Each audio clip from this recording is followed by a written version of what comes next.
When it comes to the Christian gospel, the most clear explanation of it includes the bad news first. And as John the Baptist was paving the way for Christ, for the Messiah, remember John the Baptist is essentially best understood as the last Old Testament prophet. But he says Jesus is going to baptize you with the Holy Spirit and fire. That's an interesting phrase. But certainly part of the explanation of the fire here may include the fact that he's got dual destinations in mind. Some are going to be baptized with the Holy Spirit. Some are going to be baptized with fire, because he follows that up by saying he's going to divide into wheat and chaff. Immediately he says that in the next verse. The chaff will get burned with unquenchable fire that never goes out. Well, that's serious bad news. I don't want to be chaff. But John lays that out to elicit a response. Essentially the same thing that Joshua did. Hey, choose today whom you will serve. You want to be team chaff or you want to be team wheat?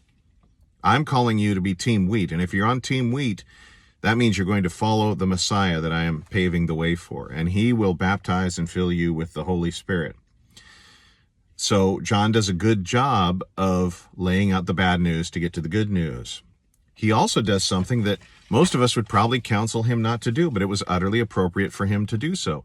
He meddles into the personal, political, sexual behavior of his governmental authority. How about that? He tells Herod, hey, this relationship you've got with Herodias is ungodly, and God is not pleased with it. Do you think Herod wanted to hear that? No. How do we know that? Well, he threw John in prison. And ultimately, because of a stupid promise that Herod makes later at a party, he ends up having to kill John to his regret. So that meddling cost John his life, but it was appropriate for him to do so and act as a beacon of truth and righteousness. The Venn diagram, the overlapping circles of church and state, are overlapping circles. Now, I'm in the United States, and we like to, I'll say, fool ourselves that there's this bright line of demarcation between church and state. Well, when you get into fundamental metaphysical issues like what is sex, what is marriage, what is male and female, those are religious questions as well as political questions. And John was right to do it. God bless.